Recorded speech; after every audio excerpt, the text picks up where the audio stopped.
Hello and welcome to the online foster orientation for Humane Animal Rescue. Thank you so much for your interest in fostering for HAR.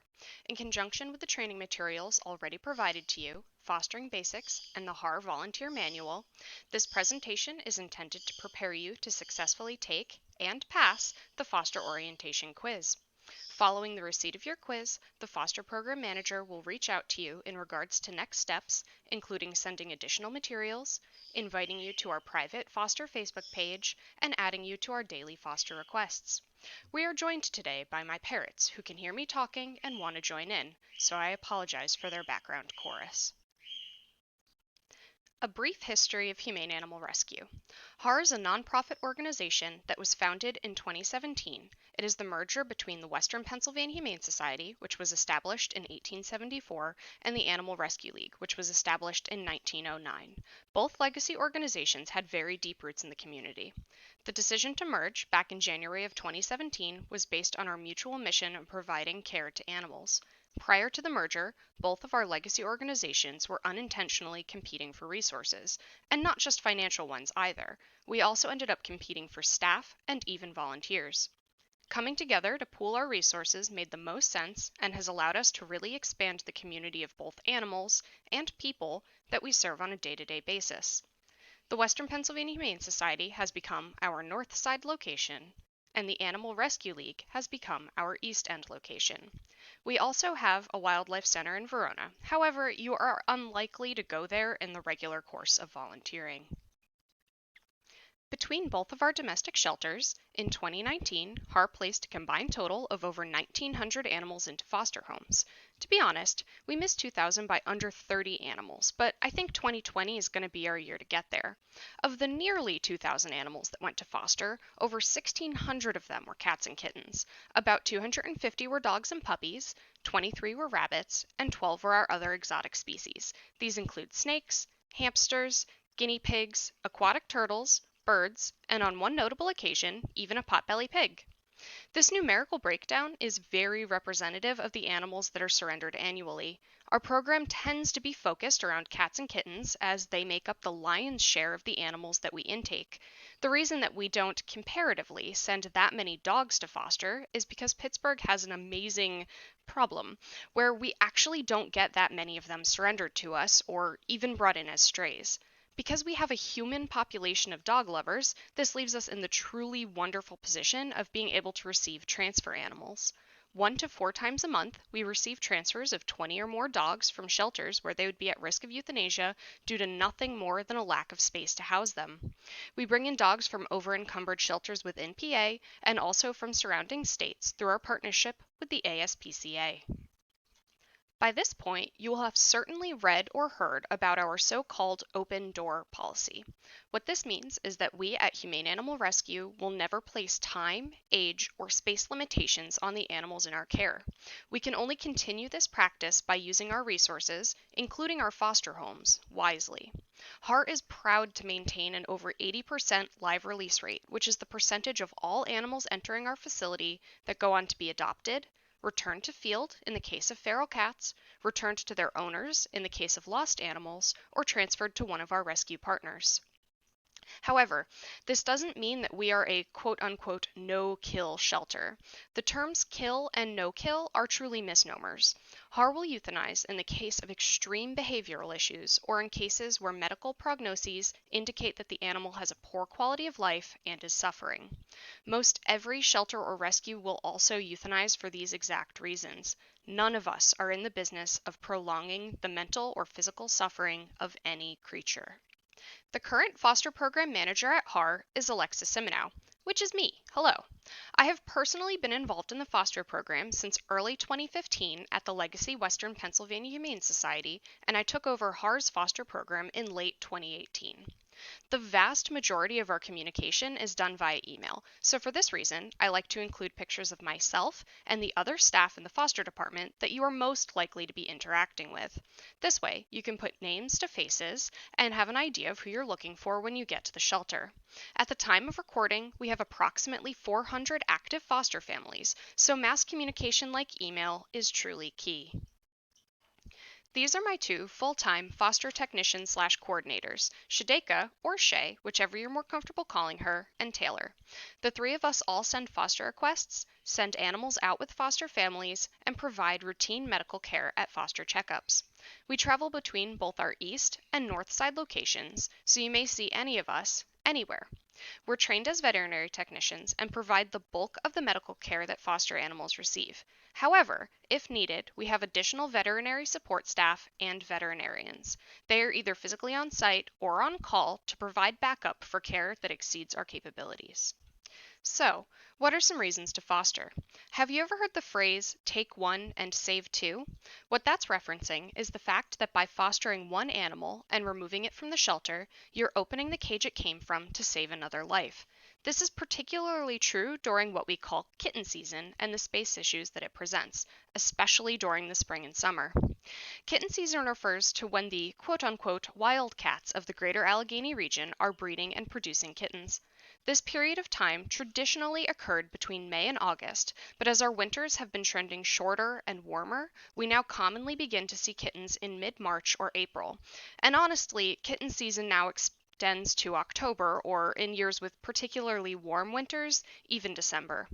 We're lucky to have not experienced a true, let's call it housing crisis since 2017, but there was a period of time that July when we had over 1,100 just cats and kittens in care at the same time. In times like that, being able to place animals into foster homes relieves a huge pressure on the shelter. It also leaves us open to help even more animals. Fostering also offers the option of companionship for both you and the animal that you're fostering. Time in the home, living a much more normal life than what we can hope to offer at the shelter, helps to make the animal more adoptable. This is because despite our very best efforts, the shelter is not a very happy place for the animals that live here. We offer enrichment like toys, treats, and gentle music, and we have dedicated volunteers that regularly come in to cuddle and play.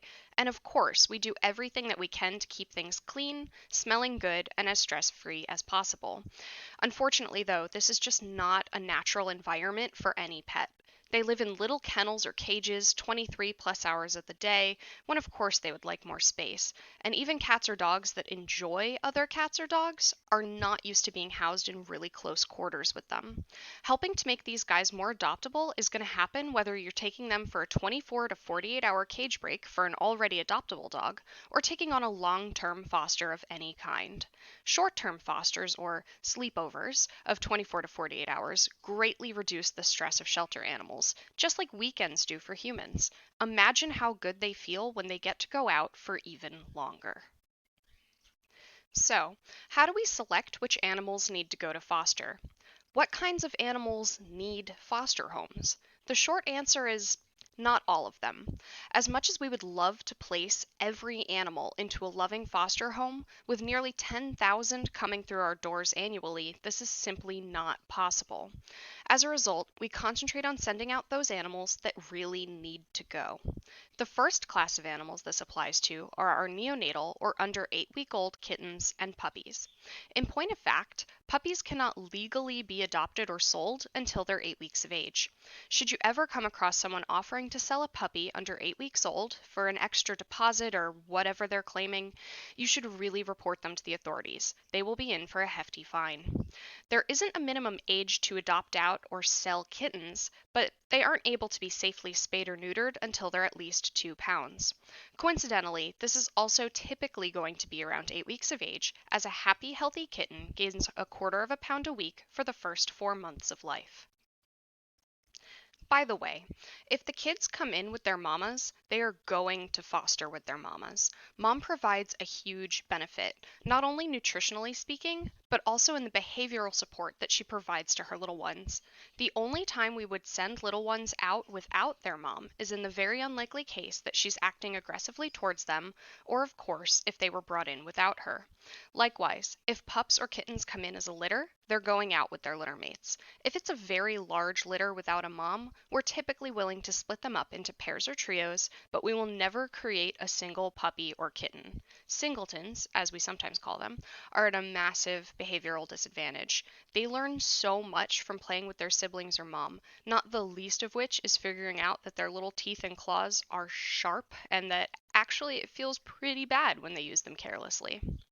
Due to potential disease risks, we also do not combine litters or place multiple litters into the same foster home unless the foster is able to keep them 100% separate.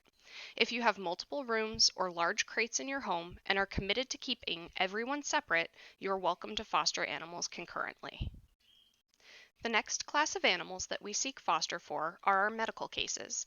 If you've never dealt with a sick animal or administered any kind of medicine, please don't fret.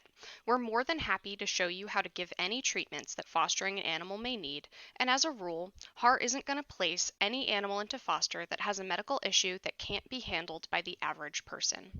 The most common medical issues that we seek foster for are healing after surgery or minor injuries, weight gain in emaciated adults, URI, and kennel cough. URI, or upper respiratory infection, and kennel cough are extremely common illnesses in the shelter. Our animals are stressed, which, just like in humans, lowers the immune system, and they usually do not come in with a previous vaccine history. This leaves them more susceptible to illness. URI and kennel cough are not contagious between species or to humans, but are contagious cat to cat or dog to dog, just like the cold or flu in humans. Sometimes it's just viral, and like in humans, you may feel like crap, but your doctor doesn't give you an antibiotic and instead says bed rest and fluids are the answer. Sometimes it's bacterial and you do need an antibiotic. It's the same for animals. If they don't have any green or yellow nasal or eye discharge, all they need is 7 to 10 days of R&R. If we're looking at a bacterial infection, they'll get some meds, and usually it's then closer to a 2-week foster period. Incidentally, we recommend that you do not foster a dog with kennel cough if you have other dogs at home, unless you're able to separately house them and take them out for potty breaks in different places. If that's possible for you, more power to you. Most people, however, are not able to easily accomplish this, so it's best not to take kennel cough pups home if you have a resident dog. For cats with URI, however, it's actually both quite safe and very commonplace to foster them even if you have a cat at home. You'll be isolating your foster kitty for the first 7 to 10 days at home regardless of if they're sick or not, and simple measures like making sure your own cat is up to date on shots and washing your hands in between handling them will ensure that they stay healthy. I personally foster cats with URI, and my own boy, Keen Bean, has never gotten ill. Next up are our behaviorally challenged kids. We will commonly seek foster placement for behavioral problems that can be changed with proper handling or removal from a stressful environment. As we've discussed, the shelter can be a stressful and scary place, and sometimes all they need is literally to just leave. When you walk through the kennels, you may see a dog doing what we call pancaking, where they're just lying flat against the back wall, averting their gaze, and staying very still. These poor kids are just terrified, and it's pretty common that time out of the shelter brings them right around. With a nice home to decompress in, they really get to let their true colors shine. Dogs that don't like other dogs are what we call dog reactive, so they do not show at all well in an environment where they're surrounded by what scares them most, other dogs. If possible, we like to send these guys out to be adopted from foster, where they are stress-free and happy. We also get lots of popcorn or hissy spitty kittens during kitten season. We call them popcorns because they bounce up when they hiss and their fur pops out when it stands on end while they Halloween cat at you. These little balls of hate and fur are born to feral moms, and they think people are big and scary and bad. Honestly, though, all they usually need is to be swaddled up like a baby and held quietly against your chest so that they can hear your heart.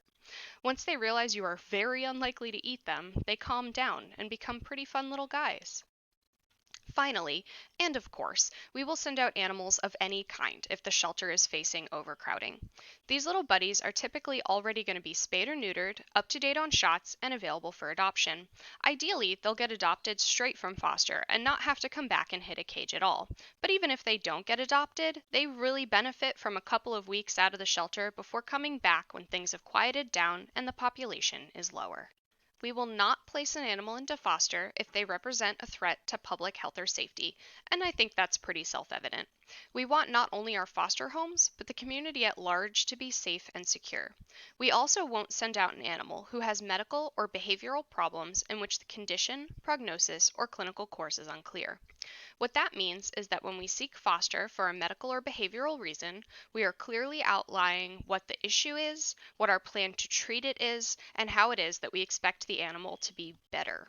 We may not have an exact timeline, and as we'll discuss on the next slide, all of our foster periods are estimates, but we will have a guess as to when we think that the animal will be ready to return to the shelter or be available for adoption. The only time this isn't true is for issues such as chronic diarrhea, which will only resolve by being removed from a stressful environment. Prior to this, we will run every fecal test, try every medication, and often even try a prescription diet in case there are possible food sensitivities.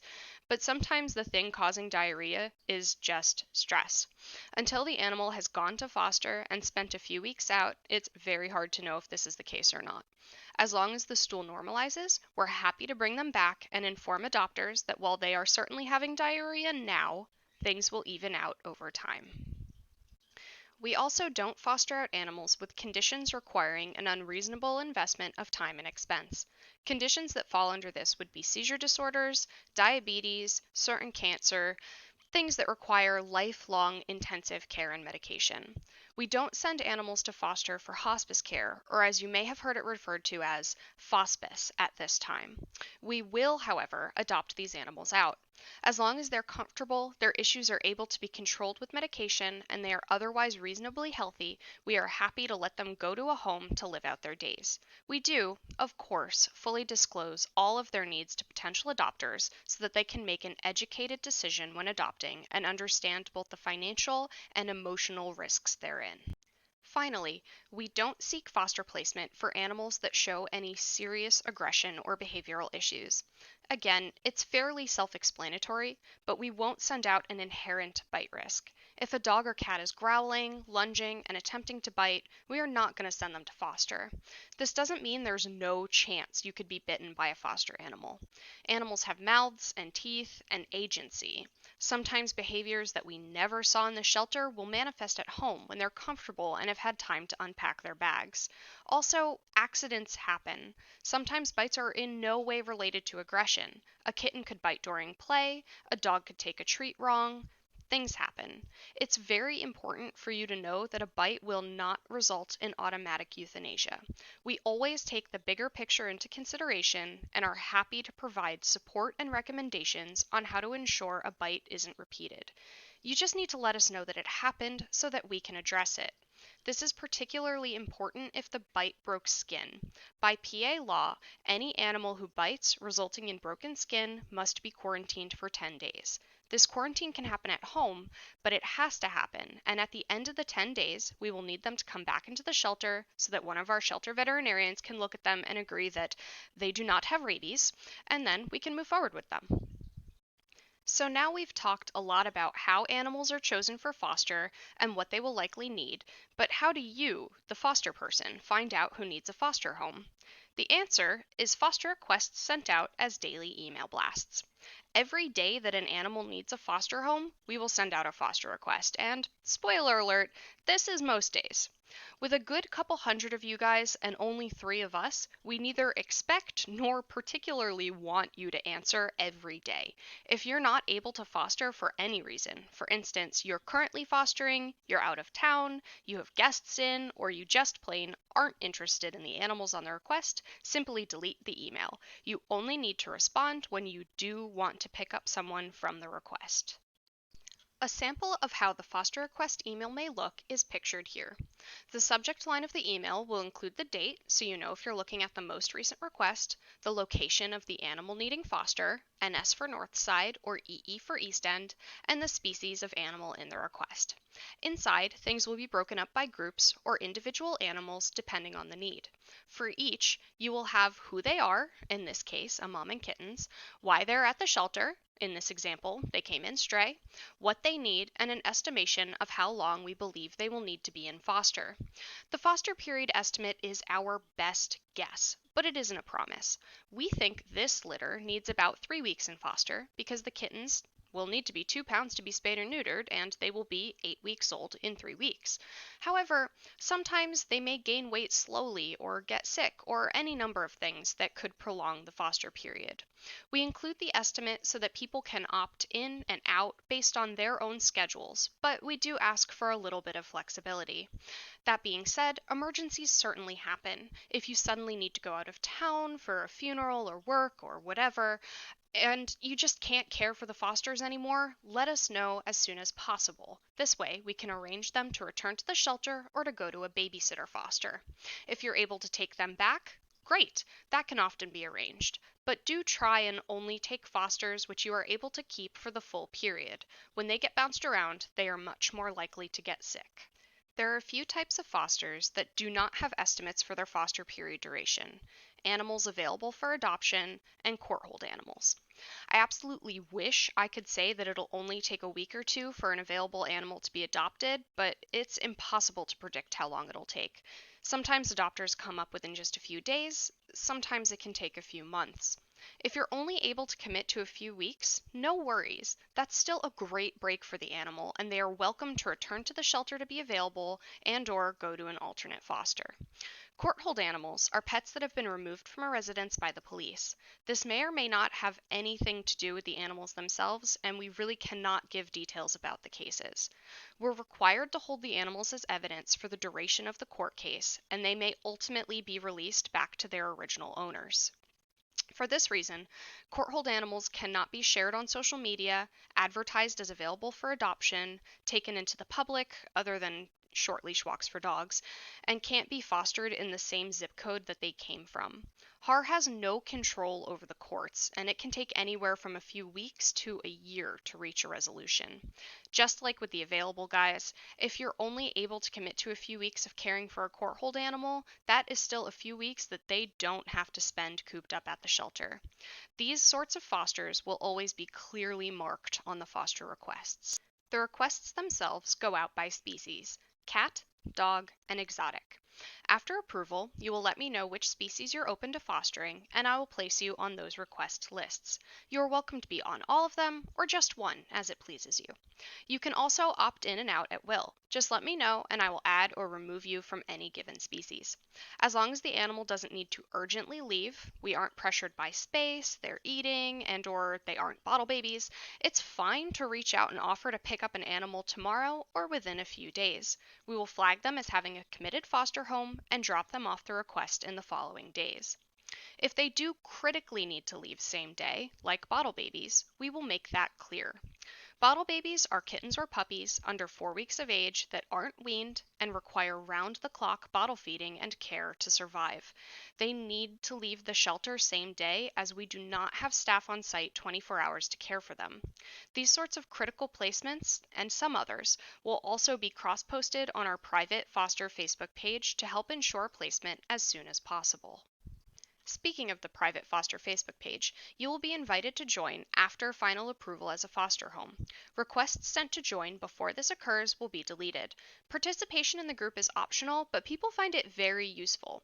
There are hundreds of other foster homes, as well as staff, that use the group daily. We are a fantastic resource to ask questions of, and it's a great place to share stories, pictures, failures, and successes in an understanding and warm atmosphere. Alright, so now you've gotten a request and identified an animal that you would like to take to foster. In order to reserve the animal, you will either respond directly to the foster request email, or you can call us, though email is always preferred. Let us know what animal or group you would like to pick up and when. Please do wait to hear back from us on a confirmation of pickup time. Sometimes folks reach out extremely quickly, and we would hate for you to waste a trip down to the shelter and have the animal you're interested in no longer be available. Unless we're doing a dog-to-dog meet and greet, foster pickup appointments shouldn't take more than 10 or 15 minutes, and often they're quite a bit shorter. Please enter the shelter and ask for us at the front desk for pickups. They will call us and let us know that you're here. While you're at the shelter to pick up your foster, you can also pick up any supplies that you may need, if we have them available. HAR provides all medical care, medications, preventatives, and prescription food, as needed, for shelter animals placed in foster. We also send all dogs with leashes and collars, or a harness if needed. If you do not have a carrier for a cat, we will send them in one of the shelter-supplied carriers, but it must be returned with them at the end of the foster period. We do ask that foster homes provide regular food, litter, crates, bowls, toys, etc. These things can be available on a donation basis, but unfortunately we don't always have donations available. If picking up a foster is contingent on us having something available, please tell us that when you offer to pick up. This will allow us to go and check if we have the item available. If we don't, we'll be able to let you know and you won't have wasted a trip down to the shelter. This also allows us to seek alternate placement for the animal. You will typically know about any behavioral or medical challenges from the foster request itself, but we can go over any additional details or questions at the time of pickup. A copy of the animal's medical history will be emailed to you prior to pickup, so please review it and let us know if you have any questions or concerns. If a dog is going out for a short-term foster break, they cannot go to any off-leash dog parks. They should also not be taken anywhere that they could come in physical contact with other, potentially under-vaccinated dogs. If you know your schedule in advance, we can go ahead and schedule your first foster checkup and/or return at the time of pickup. We have our appointment schedule out 3 to 6 weeks in advance to provide ample opportunities. Foster check appointments are required every 2 weeks for the duration of the foster period. This ensures that the animal stays up to date on their vaccines, dewormers, preventatives, and other medical care. Finally, it's time to bring your foster animal home. Here are your tips to success. First and foremost, we always recommend having their space, whether that's a spare room, bathroom, or large dog crate, set up prior to bringing the animal home. The reason for this is simple. Being at the shelter is stressful. For most animals, car rides are stressful. Even just going to a new place is often stressful. Therefore, having their space set up and allowing them to begin settling in immediately is the most stress-free and kind thing that we can do for them. Having them wait in the car while you run into the pet store, Walmart, etc. to pick up some last-minute supplies is one stressor we would like to eliminate or avoid altogether. All foster felines should be confined for the first 7 to 10 days, ideally 2 weeks, even if you don't have other pets. Cats are very territorial, so giving them a spot that's theirs and where their food, water, and litter boxes are nearby truly sets them up for success. Additionally, if you do have a resident kitty, this isolation period allows time for any symptoms of URI to emerge if they were going to. There's no need to unnecessarily expose your cat to illness. Finally, this introduction period also gives your resident kitty time to come to terms with the smells and sounds of their new friend. They are unlikely to be thrilled at first, but may accept things over time. If your resident cat spends the whole isolation period upset and pacing by the door, then they're giving you very clear signals that they do not want a foster sibling. In this case, it will be best to keep them separated for the entirety of the foster period. It's perfectly fine never to introduce your foster pet to your own pets. If you are going to do it, though, please do so gradually. For the sake of safety, we do dog-to-dog meet and greets between resident pups and potential foster dogs at the shelter. This will be repeated for all new foster dogs, as some dogs can be selective with the dogs they are friends with and won't appreciate just any canine friend. Even following a successful meet and greet, we recommend keeping your resident and foster dogs separated when you are not around to observe them. This can be accomplished with a crate or by keeping them in separate rooms. Think of the meet and greet like a coffee date. Just because things went really well, you're not necessarily ready to marry the person and move in with them later that afternoon. When introducing a dog and cat in the home, let the dog's leash drag. If things look like they might go sideways, you can step on the leash and let the cat get out of dodge. While some cats and dogs make great friends, the majority will just avoid each other in the home. This is totally fine. We can conduct cat tests at the shelter, but they are not very conclusive. What we do is walk the shelter dog past one of the rooms that the cats live in and let them see them through a window. All we're looking for is an immediate prey drive-like reaction that tells us this dog is absolutely a bad fit for a home with cats. Many dogs will not react the same way to a cat they see through a window versus one they meet in person, so it's not a perfect test. We aren't going to stress out our shelter cats by actually letting the dogs get up in their business, though. Finally, don't bring your foster pets to areas that aren't approved by staff. What this means is that foster cats and rabbits should always be kept indoors, and foster dogs should never go to off-leash dog parks. Making appointments and/or returning your foster animal. The staff in the foster department are trained technicians, and we will personally be the ones to see your animals at checkups in addition to being the ones whom you schedule with. To schedule a foster check or return, please email foster@humaneanimalrescue.org or call extension 225. Both of these options go to whomever is working that day and are the best option to get the fastest response. Due to having tightly scheduled days, we do prefer email to phone whenever possible. The wellness clinics at both domestic shelters are where you will enter for appointments, but they will not personally service you. They serve outside clientele. When you arrive for an appointment or return, let them know you're there for a foster appointment and they will call us. We do not have you go to the adoption desk for appointments in the case of contagious illnesses. For foster pickups, you do go to the adoption or front desk area. All foster animals who have been out for 2 weeks or longer must return through a foster check. Even if they had no signs of contagious illness at the time that they left the building, this allows us to lay eyes and hands on them and make sure that they are healthy now. It also allows us to ensure that they're up to date on all of their age-appropriate vaccines, flea and tick treatments, and other preventatives before rejoining the shelter population. While foster checks are not required for short-term fosters of less than 2 weeks, we still need to be alerted as to when they will be returning so that we can prepare a space for them in the shelter. If you didn't take your foster pet for medical reason, please keep an eye out for these symptoms, which we will want to see them for before their regular 2-week checkup. Lethargy, and not just sleeping a little deeply, but if they aren't responsive. The only animal on God's green earth that you don't have to worry about when they're lethargic are ferrets. You can scoop up a sleeping ferret and make it halfway across the room before they stir. Green or yellow discharge from the eyes or nose, with or without coughing or sneezing, means that it's time for antibiotics. Loss of appetite for 1 to 3 days. An otherwise healthy adult animal can safely go up to 3 days without eating. And actually, it's very common for an adult cat not to eat the first 1 to 2 days in the home, as cats are very stressed by changing environments, and the first thing a stressed out cat does is stop eating. Offer them some nice stinky tuna or warmed up cat food, and they will likely be golden. For neonates, they really shouldn't go over 24 hours without eating. Little ones are quite prone to hypoglycemia. If you have a kitten that is lethargic and hasn't eaten, we'll want to see them ASAP. If you have care syrup at home, which is just corn syrup, you can rub a little bit on their gums to give them a good sugar kick. If you see heavy or open mouth breathing, you're probably looking at quite the congested little foster pet. While waiting for your appointment, you can run a humidifier and/or let them hang out in your steamy bathroom. Breathing in the steam during a shower feels great to us when we have a cold, and it feels good to them too.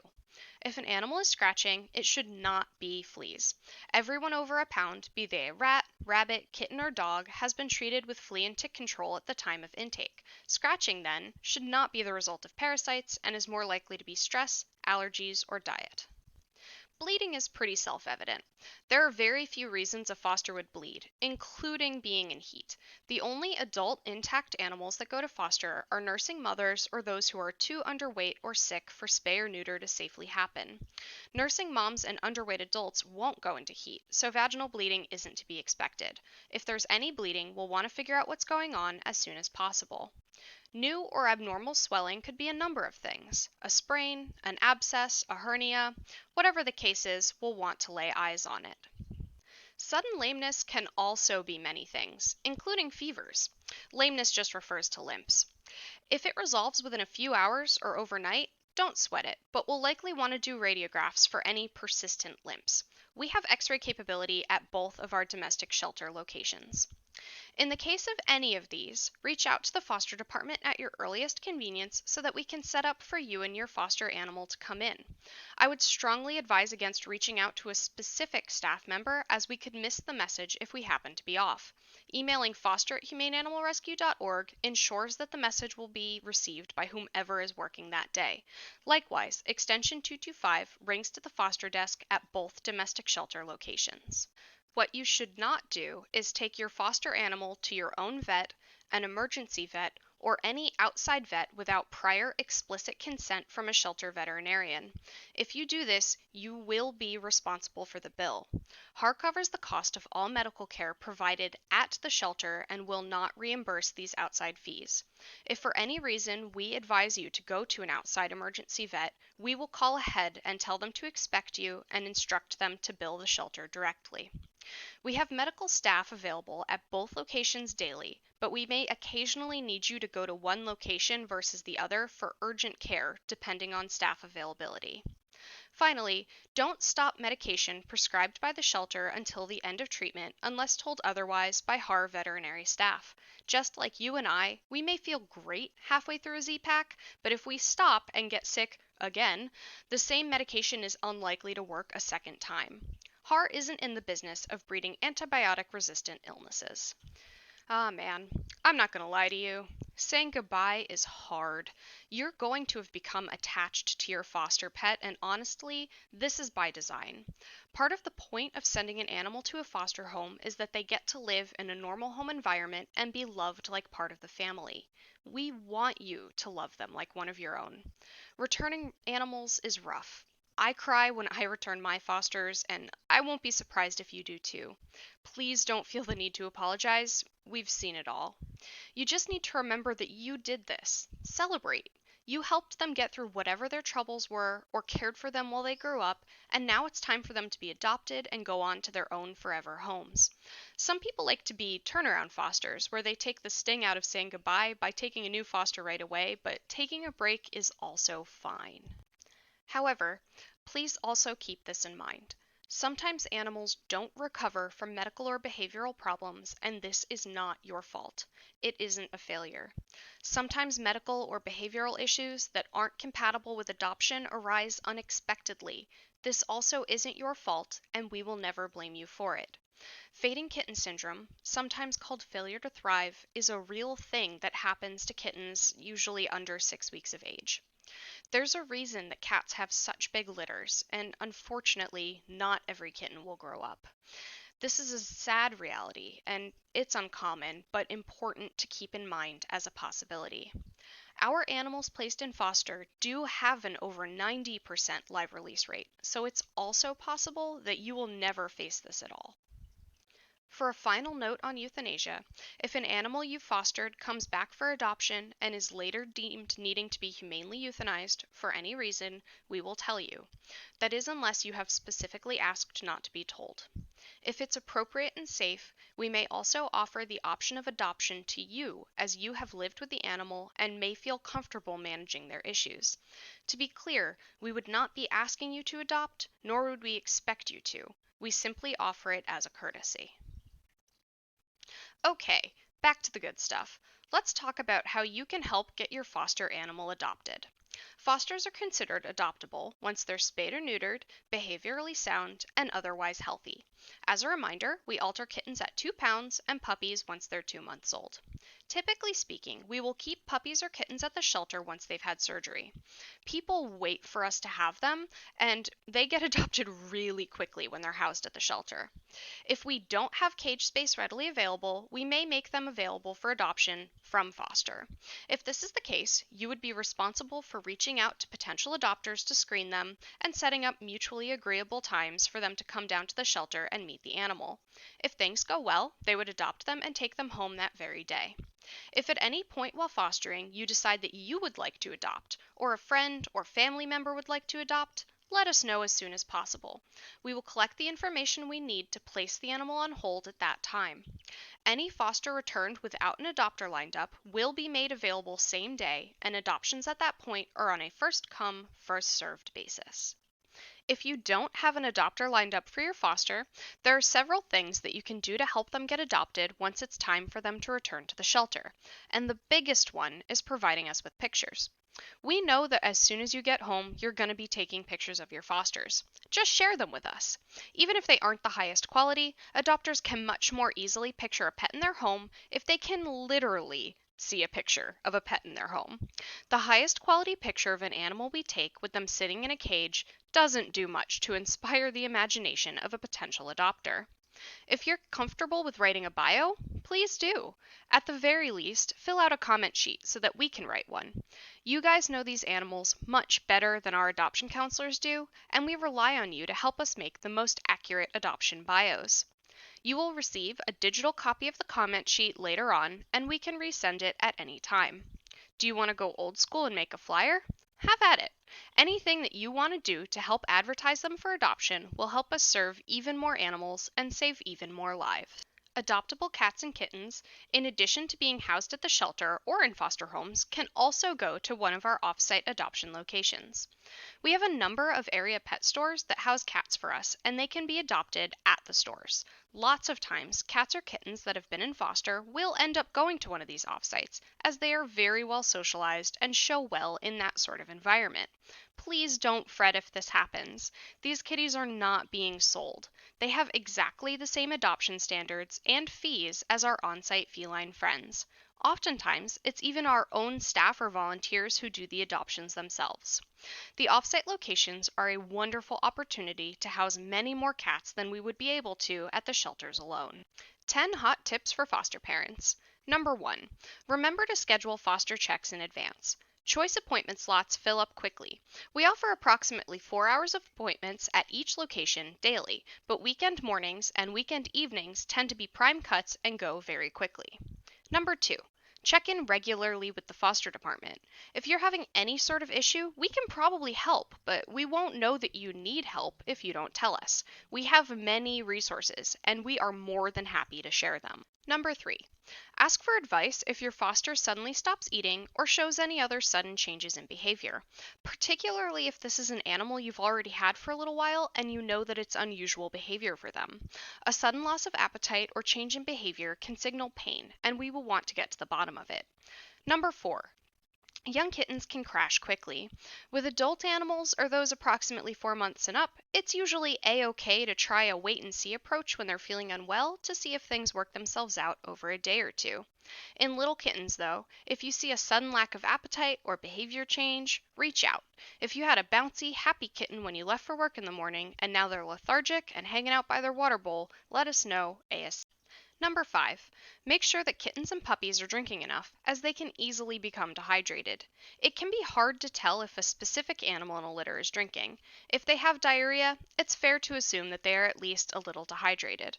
If this is the case, you can add a little bit of unflavored Pedialyte to their water and let us know what's going on. We can administer sub-Q fluids if need be, and we are also happy to teach anyone how to administer sub-Q fluids at home. Just ask. Always use age-appropriate food, litter, and/or hay for your foster pet. We really don't care about brand at all. Just make sure it's appropriate for your animal. Kittens and nursing moms get kitten food. Cats get cat food. Puppies and nursing moms get puppy food. Dogs get dog food. Rabbits under 6 months old get alfalfa hay and alfalfa-based pellets, whereas adult bunnies get Timothy-based pellets and hay. Kittens under 8 weeks of age and nursing moms should have non-clumping litter only. Every kitten on Earth goes through a stage where they eat their litter. It's gross, but it's just how it is. Non-clumping litter will pass safely through their digestive tracts, but clumping litter could cause life-threatening bowel obstruction. Number 7, and I know we've discussed this, but please do not go to any outside veterinarian without pre-approval from the medical department. Those bills can be extremely expensive, and it's just not a cost that you need to bear. The vast majority of all medical care can be provided free of charge at either domestic shelter location. In the very unlikely event that we tell you to go to an outside veterinarian, we will have them bill us directly. Number 9. Remember to wash your hands frequently when handling sick fosters, and really, just in general. Frequently washing your hands is a great habit. Number 9. Do not let foster cats or rabbits outside, and do not house foster dogs outside. Cats and rabbits will leave even if they love you, and you will never see them again. Dogs, of course, need to go on walks, but they should always be kept on leash, even in your own yard. Accidents and escapes happen. It's just better to be safe than sorry. And no foster animal should be housed outside at any point. They go to foster to be part of the family and to live in the home. And finally, number 10. Never give a foster animal to an adopter without approval from the adoptions department. Adopters must come to the shelter, complete the associated paperwork, and pay the adoption fee prior to getting their animal. This is also true for foster homes. If you want to adopt your foster, we support it. You still need to come in, though, and complete the adoption. We do not have free or discounted adoption fees for our foster homes. We don't have free or discounted adoption fees for staff for that matter. After all, HAR is a nonprofit organization. We don't make money off of our adoption fees. We simply collect them to allow us to offset the amount of money we've spent in medical care for the animal in question. Shelter Love is our foster volunteer and shelter tracking software. After approval as a foster home, you will receive an email from Shelter Love prompting you to fill out your foster profile. This basically just has you select how many of what species animal you would be willing to foster. Please be advised that Shelter Love does not differentiate between cats and kittens or dogs and puppies. All kittens are cats, all dogs are puppies. When filling out your foster profile, you will also have the option to set blackout dates for which you cannot foster for whatever reason, be it vacation, having company over, etc. This is useful for us, as it will cause you not to appear in searches for open foster homes. If we are, for instance, considering bringing in a bunch of transfer animals and we don't have very much space on site, it's helpful to know whether or not we're likely to be able to absorb the population into foster. Setting your profile can be used to help us send smaller scale foster requests or do individual callouts, but these tend to be very time intensive. That's why we primarily use daily email blasts and posts on our foster Facebook page. You can use the link emailed to you by Shelter Love to change your capacity or blackout dates at any time. You can also submit notes about your foster animal through Shelter Love, which can be very helpful when it's time for us to write an adoption bio. We are not alerted when notes or profile changes are submitted, so please make sure to reach out to the foster department directly with any concerns or changes. Shelter Love automatically tracks 1 hour a day per animal that you have a foster in your home.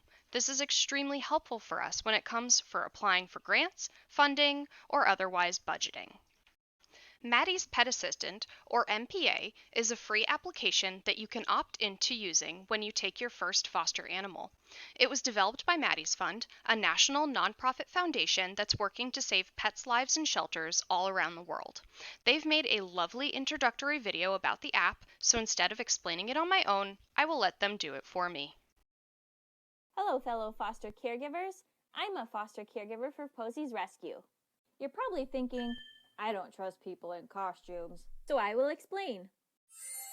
You see, after I brought my foster pet home, I logged into a free tool that helps us keep pets happier and healthier. And to my surprise, the app boosted my life-saving superpowers. It's called Maddie's Pet Assistant. This app instantly provides the custom advice us caregivers need so we can better help our specific foster pets. Shelter pet experts crafted the helpful tips, articles, and videos that the app provides, and that helps increase our foster caregiving confidence and skills, giving us foster care superpowers. So now we get expert advice immediately instead of having to wait for a return phone call or email from our shelter. So our shelters and rescue organizations will have more time to focus on complex cases, save more pets' lives, and do more adoptions. I'll demonstrate how it works with these unsuspecting foster caregivers. Once a foster pet goes home with you, you're automatically sent an email from Maddie's Pet Assistant with a login. You download the app and use the login from the email sent to you. Then you will see a button that says, "How's your pet?" Click there to fill out surveys. You answer super simple questions about things like eating, play, and potty time. Click submit and bing! Instant advice from the experts pops up on your mobile device. If something is serious, the app tells us if our foster pet needs professional help right away. This peace of mind boosts your life-saving superpowers. Since the resources are customized to match what your specific pet needs, you'll be a more confident caregiver. But wait, there's more! The app is able to remind you when your foster pet's next vaccine is due. And you can record weight as your itty-bitty kitties grow or your tubby pets slim down. Using this app could even help you get your foster pet adopted faster. You can write a bio about the personality you see when the foster pet is comfy in your home. You can include cute pictures and videos that show your furry friend putting their best paw forward. Then, in the app, you can send the bio to your shelter. To sum up, with this app, you get expert advice at your fingertips, boosting your life-saving superpowers. You save your shelter time and let them focus on saving more lives. You can better track your foster pet's health and behavior, and you even help your foster pets get adopted faster. So, boost your life-saving superpowers by downloading the Maddie's Pet Assistant app right now. And you can check out related videos and resources at maddiesfun.org/MPA. So, in summary, MPA is an app that provides support from the moment you take your first foster pet and for all future foster animals as well. It will automatically send surveys on days 1, 3, 7, and weekly thereafter, as well as reminders about vaccines. In the course of providing support, MPA may recommend that an animal be taken to the vet. Please be advised that you cannot schedule appointments through the application. If your foster animal requires medical attention or is due for an appointment, please reach out to the foster department directly via phone or email. Participation in the use of MPA is voluntary, but I cannot recommend it enough. Even for the most veteran of pet owners, the resources that it provides are invaluable. All right, at long last, we are done. If you haven't yet, please take the time to review the documents you were provided at the time of this video link, Fostering Basics 2020 and the HAR Volunteer Manual. Once you are done, take the quiz linked in the email. If you don't score very well, you can retake the quiz. Don't worry, quiz attempts are not limited. After I've received your graded quiz, I will reach out with the final steps in the approval process. Once again, thank you so much for your interest in fostering for HAR. We are very excited to have you.